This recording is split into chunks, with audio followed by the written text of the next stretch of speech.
Hey there, Bruce, and welcome back to Remember 11, Age of Infinity. Let's just get back into it, shall we? Because we are moving through it very quickly. I felt a pair of eyes bore into me, so I whirled around. 3 figures stood in front of the table. Their mouths hung wide open as they stared straight at me. The cigarette dropped from Yomogi's lips. Yuni's glasses were slipping down. Around Lin's mouth were the remnants of a pop bubblegum bubble. I looked down. Something a woman shouldn't expose in public was in plain sight. 2 hands were spread across an unfortunate place. I slowly adjusted the position of my hands and stood up, dusting off my skirt as I did. No, really, it's that... See, it was itchy, you know? Sort of. Itchy. Look, there's a snow fairy outside the window. I pointed behind them. They all took the bait and turned around. Now! I immediately ran away, seeking refuge in the basement. That's right. He undid his bra or whatever. But I can't help but be amazed that the oldest trick in the book actually worked. From the rectangular opening above the ladder, I could hear the sound of whispering voices. I could just about make out what they were saying. We'd better tie her to the bed or something. As it is, who knows what she'll do? No, that's going too far. After all, she's a woman, you know? Why don't we just leave her alone? She can't do any real harm. While listening attentively, I started to think, this is so stupid. What the hell am I doing? This is a dream, right? It's not real. Why did I get embarrassed and hide down here? While it was true that I'd lost my beloved symbol, there was nothing to mourn over. I decided to accept this phenomenon in a manly fashion. Oh, that's right, he realized his dong is missing. But then, what if this world wasn't a dream? For SPHIA and this cabin, the possibility that both could be real is unimaginable, right? That's not possible. I shook my head and quickly tossed the idea aside. After climbing the ladder, I stealthily peeked up at the first floor. You're right. For now, let's just act like nothing ever happened. Anyway, let's try not to provoke her, okay? Yuni was the first one to notice me after I poked my head out. With the tip of one finger, Yuni prodded at Yomogi, who then turned to face me. Hey, where'd you run off to? You vanished all of a sudden. We were looking for you. There's not many places we can go in this cabin. That tone of voice was so forced. It's a bit hard to hide in this place. The basement storeroom comprises the only other floor. Don't just hide down there. Come on up. We're all waiting for you, you know. Yomogi spread his arms wide, trying to look welcoming. Yuni was looking away, his lips pursed with a sour expression. Lin just blew another bubble with her gum as she fiddled with a piece of firewood. I'm sure it sure didn't look like either of them had been waiting. Well, whatever. I climbed back up and sat down on one of the log chairs beside the table. The cold atmosphere permeated the room. Everyone was trying to stay calm and composed. So was I. We were playing dumb, pretending that nothing had happened just now. The newly gathered newspaper scraps were piled up on the table. From the looks of things, it had been torn up pretty haphazardly, and definitely by hand. There was no regularity in the size of the scraps, and the soft fibre of the paper was exposed along the edges. What does it mean? Were they trying to make confetti out of it? Yuni, there's something on some tape down below, right? Would you mind bringing it up here? Sure, got it. Yuni disappeared down the ladder. Now then, any chance you could help out too? Yomogi sat in front of me as he spoke. With what? With this jigsaw puzzle. Jigsaw puzzle? We're gonna put this newspaper back together. Why? I want to know why you destroyed it. I destroyed it? Yeah. Since you're asking again, I guess you don't remember. Yeah, no need to answer that. No use in us saying the same things over and over again. At any rate, right after you saw what was written in that article, you lost your mind. You started yelling and raging around, and then you ripped the whole thing to shreds. And that's how this nice little mountain of paper was born. Of course, I won't tell you to just accept what I'm saying. It doesn't matter even if you don't. But still, I'm worried. I get the impression that something very important is written here. Something big enough to drive your mind to breaking point. How about it? Won't you lend us a hand? There was no reason to refuse. Besides, like Yomogi, I wanted to know why the newspaper was torn up. No choice then. Where do you want me to start? As Yomogi nodded with a small smile, he spread out the mountain of paper. I think that's going to take a while.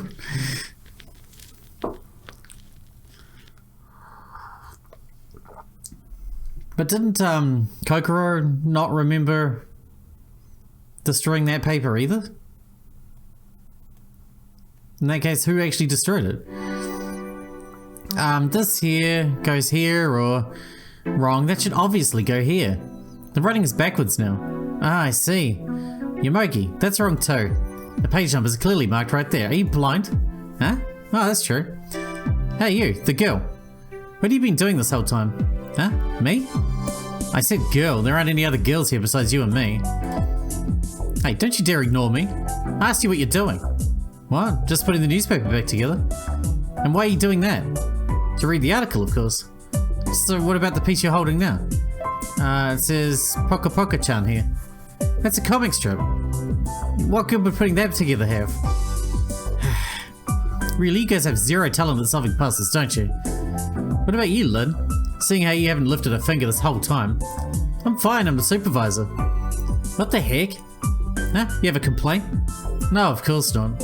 However, the supervisor soon joined Uni and our work advanced quickly. Well, so I thought, but...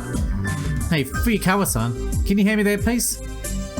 At that unexpected utterance, my hands froze. Fuyukawa? I slowly raised my face, almost as if I were pulling it up. Fuyukawa-san, that one. That piece over there under your hand. Yomogi was looking straight at me. Just to be sure, I turned around to look. There was no one behind me. That means Yomogi was calling me Fuyukawa. By Fuyukawa, you mean Fuyukawa Kokoro, right? I turned around and asked. A scrap of paper fell from Yomogi's hand. Uni and Lin both stopped what they were doing simultaneously. Only the flame of the lantern continued its flickering. Picking up the piece Yomogi had asked for and joining it with the nearby complete page, I mused aloud. I see, Fuyukawa Kokoro. That's the owner of this body's name. Yomogi answered with a firm nod. At that moment I finally understood what had happened to my body. Yomogi Seiji, Mayuzumi Lin, Kusuda Yuni and Fuyukawa Kokoro are all here. Furthermore, we're inside a shelter cabin engulfed by a blizzard. I'm getting fed up with the slow speed of my thoughts. DID. Dissociative Identity Disorder. Uni slowly opened his mouth. I kept my own shut as I carefully listened to his speech. The main point was this. Yomogi, Uni, Lin and Fuyukawa Kokoro, these four people, had all boarded a small passenger plane flying towards Wakanai.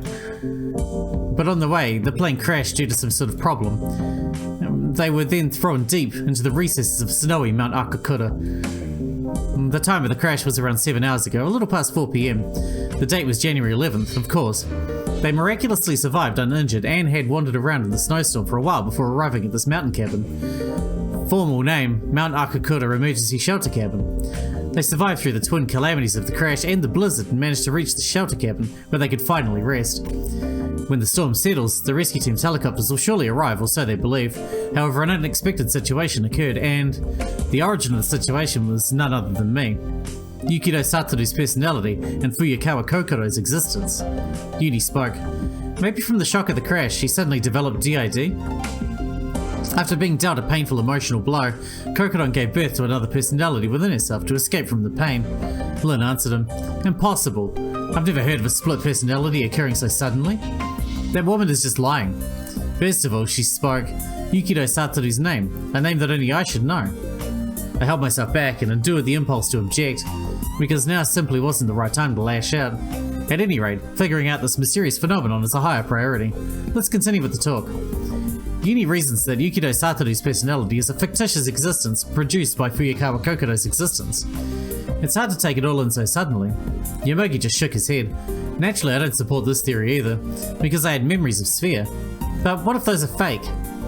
I couldn't answer that dissenting voice inside me. There was no proof either, for or against that theory. In any case, I have no memory. None that isn't related to SPHIA or the shelter cabin anyway. Is Yukido Satoru's personality a fictitious existence produced by Fuyukawa Kokoro's consciousness after all? No, there's no way something so ridiculous could be true. Logic is useless in this case. I'm me. I'm Yukido Satoru. My definite consciousness can't be the product of someone's imagination. Sudden DID? Absolutely absurd. Childhood trauma is the main cause of dissociative identity disorder. New personalities aren't suddenly shaken into existence due to a plane crash or two. That's right, Uni's theory had to be wrong. There has to be some other way to explain this. The discussion over, Uni put his lips near my ear and whispered to me, "It's alright, Satoru will go back to normal for sure." Those words that he quietly said to me. I guess Yomogi and Lin didn't catch the whisper, as they both were expressions of unmasked doubt. As for myself, I too felt the same. I didn't get the true meaning of Uni's words at all.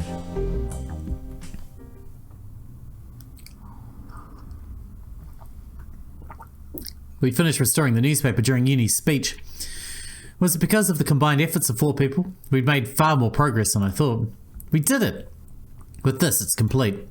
Yomogi folded up the patchwork newspaper like it had been before. Then he laid it flat on the table before our eyes. The 4 of us crowded around. My eyes were fixed on the headline. July 4th, Monday, 2011. Heisei 23. 3 decomposed male and female corpses found on Mount Akakura, missing passengers from the Hell crash. The Aomori Prefectural Police announced the recent discovery of the remains of 3 men and women on Aomori's Mount Akakura, believed to be the victims of the crash of Flight HAL 18, which claimed 27 lives this January. As they had undergone extensive decomposition over a period of 6 months, the identities of the bodies are unclear, but they are assumed to be the last 3 unaccounted for among the missing passengers and crew members of HAL 18. The bodies were discovered 1 kilometre east of the Mount Akakura shelter cabin, and it has been confirmed that the 3 received a large number of lacerations, believed to have been caused by an avalanche which they were caught in soon after surviving the crash. However, due to the bodies of the victims being discovered away from the route down the mountain, the Aomori Prefectural Police investigation into the day of their death will continue. According to the Aomori Weather Observation Department, fucking hell, an avalanche affecting Mount Akakura and its surrounding area occurred on January 17, 2011 at around 6:53. After analysing the traces left on the Mount Akakura shelter cabin, it was concluded that those who had used it survived for 7 days after the crash. The horrific crash of Flight 18 and the discovery of the 3 bodies claimed 30 lives out of the 31 crew members and passengers aboard. The name of the survivor, Kusuda Yuni, Unicorn, 11. The names of 3 discovered bodies, Yomogi Seiji-san, 35, Mayuzumi Lin-san, 23, and Fuyukawa Kokoro-san, 20. The instant I finished reading that, a chill ran down my spine. From the moment the name Fuyukawa left Yomogi's mouth, I had somehow felt it. But after seeing the page, the premonition had turned into conviction. I know of this incident, of course I remember it very clearly. A plane crash on this scale hadn't happened for decades in this country. If any Japanese person had taken a glance at the paper or the TV news around that time, they'd remember this horrible accident. However, that just wasn't the case with me.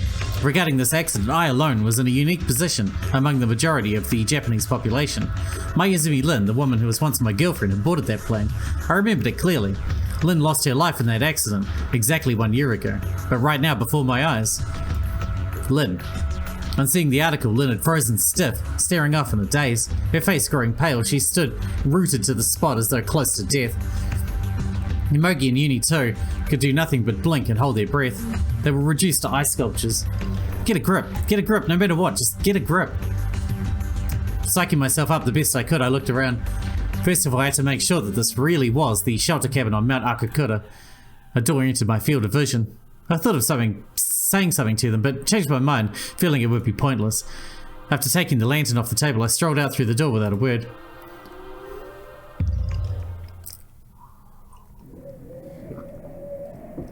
Outside was the blizzard. The snowflakes descended without end, advancing on me in cold waves. I bent down, held my hands over my head, and directed the glow of the lantern toward the entrance. There was a sign fixed there. Mount Akakura Emergency Shelter Cabin. Those words were clearly written on the sign. However, I couldn't just believe what I read on a single sign. I looked out into the darkness. I couldn't see anything. Was this really Mount Akakura?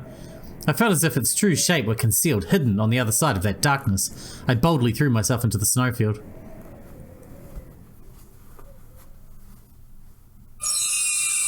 Oh, we're going back.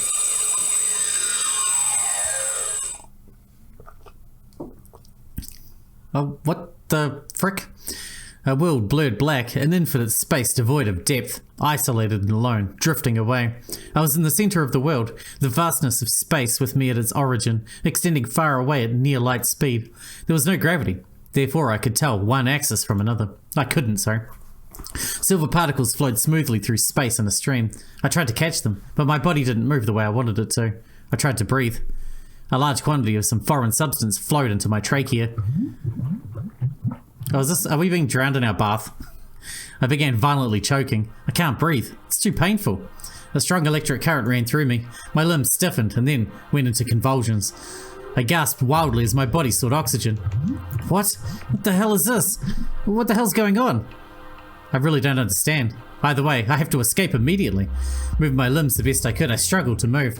I turned around and around searching for an exit. Before my eyes was a silver wall. It rustled as it drew a ridiculous curve.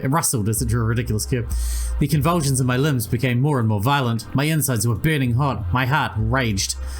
My consciousness grew hazy. I exhaled one last time. The bubbles around me swayed as they slowly rose, and the stream of tiny particles hovered there.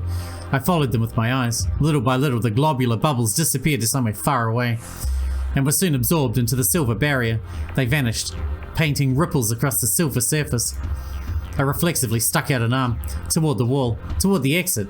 From my hand to my wrist, everything vanished, swallowed up by the silver barrier. My hand touched something. My hand caught hold of it firmly. I drew my body toward it at once.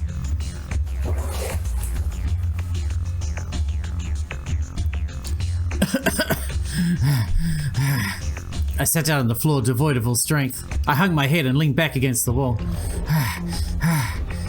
I inhaled deeply over and over again, but my wild breathing still wouldn't settle. The concentration of oxygen in my blood was still too low.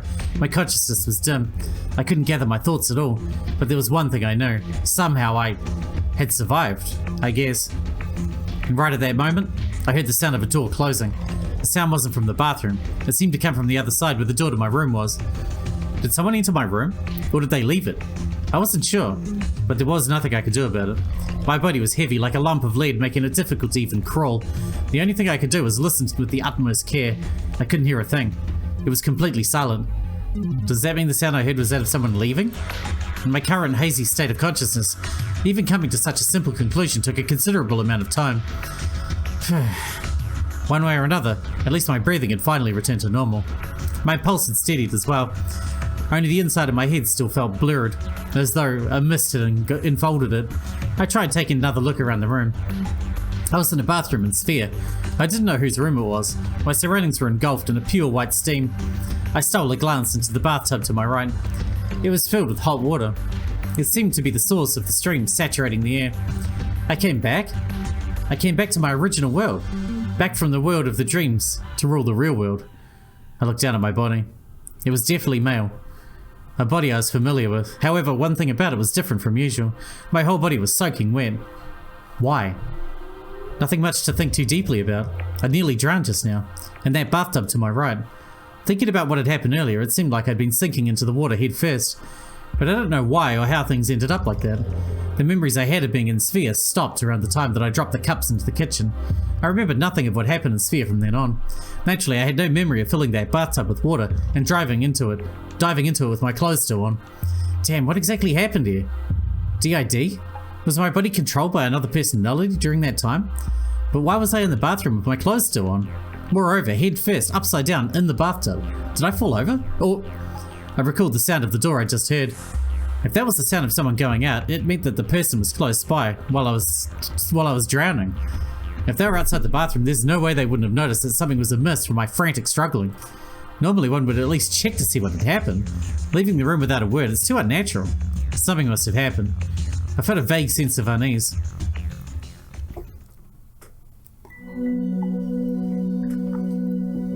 Standing up unsteadily, I left the bathroom. I entered my room. I was the only one in it. My head was still heavy, like a stone clod had been driven into it. On entering the room, I finally noticed it.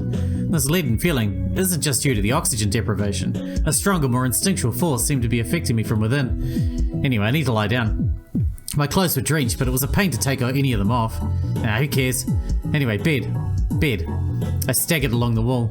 A strong dizziness assailed me. I lost my balance. My legs became twisted. I staggered and then fell. Toppling down like an old tree, I had no energy left to recover. Drowsiness hit me the instant I landed. Sleepiness, of the intensity that I couldn't fight with strength nor will. My consciousness faded. Disappearing. I was falling into a bottomless quagmire. Giggity. Day 2. It seemed like we were going fast, but that first day actually seemed to take quite a while. I don't know. Like yesterday, there was a storm outside. The hoarse roar of the wind hurt my ears. The sound filled me with a terrible melancholy. Having decided to stay as far away from the window as possible, I was now sitting close to the door, but even that didn't bring me any peace of mind. The sound of the blizzard filled every nook and cranny of the room. Of course, it wasn't the weather's fault that I was in such a dark mood. After all, an ominous situation was drawing ever closer, and here I was in the midst of it all. One could easily argue that feeling depressed was natural. There was just too much to think about. My brain couldn't operate fast enough to process everything. But I never once considered giving up. Gathering my thoughts, I slowly went over my endless list of worries and troubles. I grappled with that mountain of challenges for 4 hours. I hadn't stopped thinking since waking up.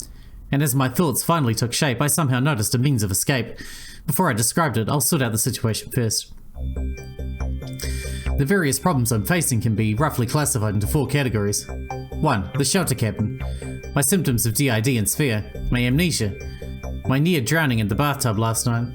Now let's go down each thought path in order. 1. The shelter cabin. Until yesterday I was convinced that everything that happened in the shelter cabin was just a dream.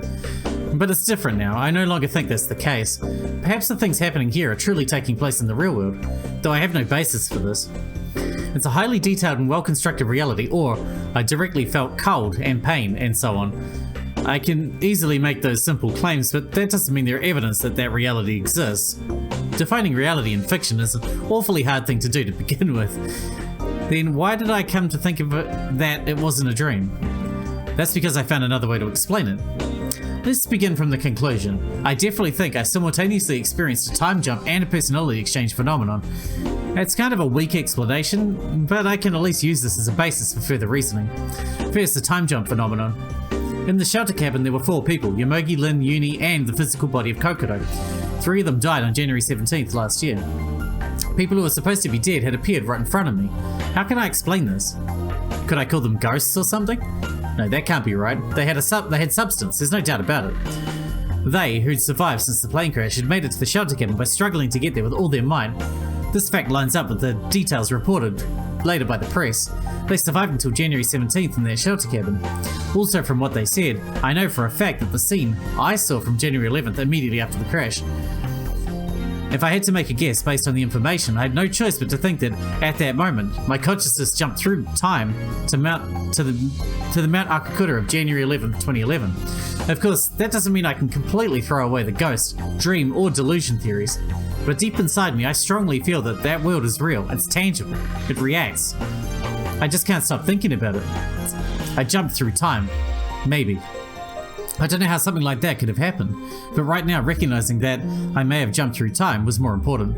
To dismiss everything as a delusion or a dream is easy, but it's important to always keep the worst case scenario in mind. That world, what if we assume that it is reality? With that in mind, the smartest thing to do in this case is to think about my next move. Now, next up is the personality exchange phenomenon, but since this overlaps with 2, my symptoms of DID and SPHIA, I'll move on to the next item. My symptoms of DID and SPHIA. If what I saw in that shelter cabin is real, then it means that my consciousness is going back and forth between Mount Akakura in 2011 and Aosagi Island in 2012. My body at Mount Akakura was that of Fuyukawa Kokoro. During the time I was there, what happened to my body back in Aosagi Island? Let's start from the conclusion again. Perhaps Fuyukawa Kokoro's consciousness was transferred into my body. When my consciousness possesses Fuyukawa Kokoro's body in the shelter cabin, Fuyukawa Kokoro's consciousness possesses my body in SPHIA. When my consciousness goes back to my body in SPHIA, Fuyukawa Kokoro's consciousness goes back to her body at the shelter cabin. Based on the testimony of the others at both the shelter cabin and SPHIA, this appears to be the case. That is to say, as I thought, I never had DID. I can say the same thing at both the shelter cabin and SPHIA. I don't suffer from any mental disorders, I was simply dragged into this baffling circumstance that could only be called a personality exchange phenomenon. However, even with that said, this isn't an easy case that can be settled simply by explaining it as a personality exchange phenomenon. This is because this unbelievably weird, near-supernatural phenomenon accompanies it, the time jump. Troublesome indeed, a nasty situation. How did this happen? I don't have the slightest idea what might have caused it, and since I don't know the cause, I don't know when the phenomenon will occur next, or when it will end. Though I have a hunch that it hasn't happened since last night.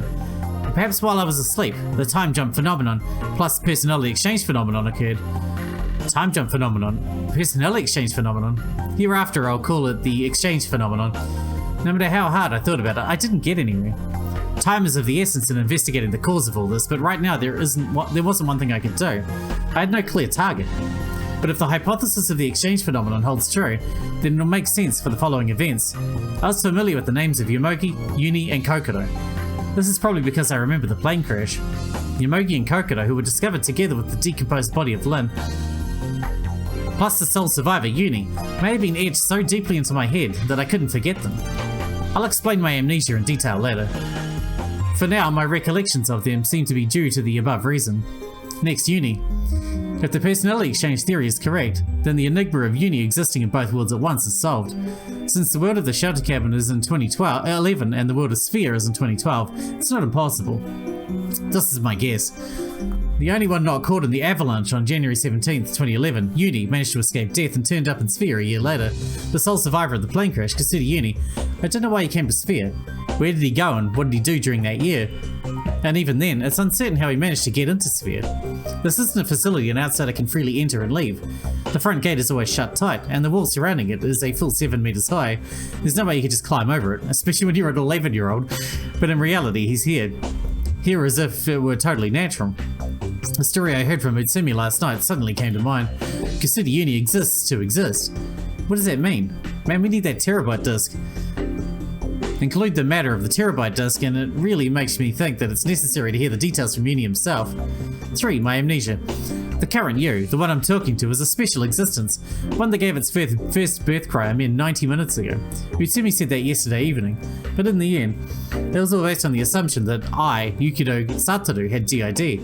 Now that the possibility of a personality exchange is seemingly more and more likely, the theory that I have DID is losing credibility. Nevertheless, my memory loss can't be explained with the personality exchange, so... What in the world could be the cause of my amnesia? Did I take a blow to the head when I fell from the clock tower? I'm sure I can't explain it away as simply as that, but the most inexplicable part of it, even though I forgot most of the details about myself, is the fact that I can clearly remember the period when I was going out with Lin.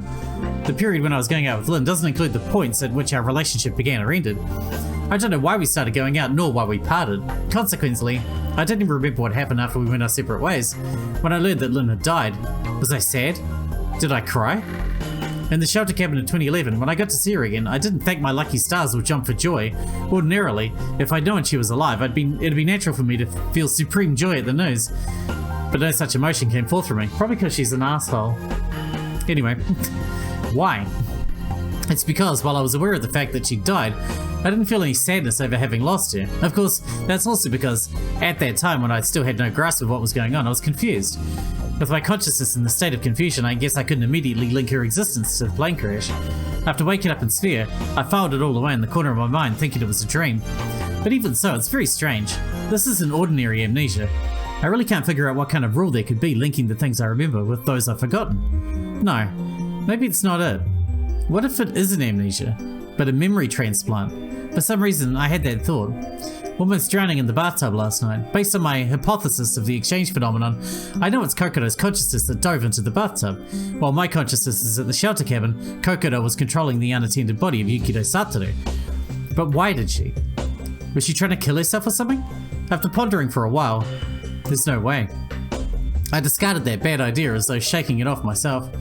Well then, if it wasn't a suicide attempt, murder? Attempted murder? Come to think of it, the sound of the door closing, I heard back then. Could that have been the criminal running away? I didn't want to believe it. I didn't want to think about such a terrible thing. However, I can't help but consider the possibility, because I have no memory. I can't confidently declare that I don't remember doing anything that could cause someone to resent me. Or perhaps without my knowledge, Kokoro's consciousness had committed some terrible act, and maybe my body had become the target because of that. Anyhow, I should ask Kokoro herself, although since I can't directly contact her consciousness, I need to find some way of getting in touch with her. Well, I'll think about that later. The points outlined above were what I spent 4 hours brooding over. To tentatively lay it all out, it's like this. My mind and Kokoro go back and forth, exchanging places with the other between the shelter cabin of 2011 and SPHIA of 2012. Yuni, who safely returned alive from the frozen Mount Akakura, turned up in SPHIA a year later. There is a possibility that my amnesia is in fact a memory transplant. Someone might have almost killed me last night. None of this went beyond the realm of pure speculation. I couldn't reach a conclusion. But conversely, I still couldn't deny any of those 4 possibilities. It's smart to always think about the worst case scenario in advance, and as I said before, while keeping those in mind, I reflected on what to do next. Well, I'd lost my purpose due to amnesia, but after coming here I'd finally found some objectives. They could be divided into 3 broad categories below. 1. Explaining the exchange phenomenon. I don't know when I'll jump to Mount Akakura again, nor how long this phenomenon is going to continue. Going and returning like this over and over for the rest of my life would be unbearable. Even if I put aside wondering when the exchange phenomenon is going to end, trying to figure out the root cause of it was an urgent matter right now. 2. Saving the people on Mount Akakura. According to the history I know, Yomogi, Kokoro and Lin are going to be caught in an avalanche and die. I can't allow this to happen. Lin is, after all, my ex-girlfriend. Kokoro is, so to speak, my partner. The death of Kokoro could perhaps mean my own death as well. I have to help Lin and Kokoro no matter what. And Yomogi too, of course. We may have only just met him, but nevertheless, I can't abandon him. Even if he is a complete stranger, there's no way I could turn away and let someone die right in front of me. I'll protect them all for sure. I'll show them that I can change history. Maybe this was the task entrusted to me. 3. Being wary of the people in SPHIA. First of all, I have to investigate whether or not the incident in the bathtub was really a murder attempt. Until I can clearly sort the guilty from the innocent, I need to watch out for the people in SPHIA. I don't like it, but I have to, in order to protect myself. I'll tell Kokoro about this too, since during the time of the transfer I have no way of knowing what's going to happen. So I have approximately 3 pressing tasks at hand. Seeing as I'm at SPHIA, I can't do anything about the Mount Akakura situation, so I'll put that on hold for now. That leaves 1 and 3, but since I won't make any progress speculating about these things by myself, I've got to search for clues by talking with the other 3 here. Especially Uni. No, we need that terabyte disk. Were you really on Mount Akakura 1 year ago or not? If you were, how and why did you come to SPHIA? What's written on that terabyte disk? How did you get a hold of that disk in the first place? Those are the things I need to ask him. Moreover, I need to have to think of a way of exchanging information with Kokoro. I really got my work cut out here. And with that, it's time to wrap this episode up here, because we're out of time for today. But progress, I really want to see what's on that disk, man, more than anything. Just give me that terabyte disk, I need to know. Alright, thanks for watching, bros, and I'll see you in the next one.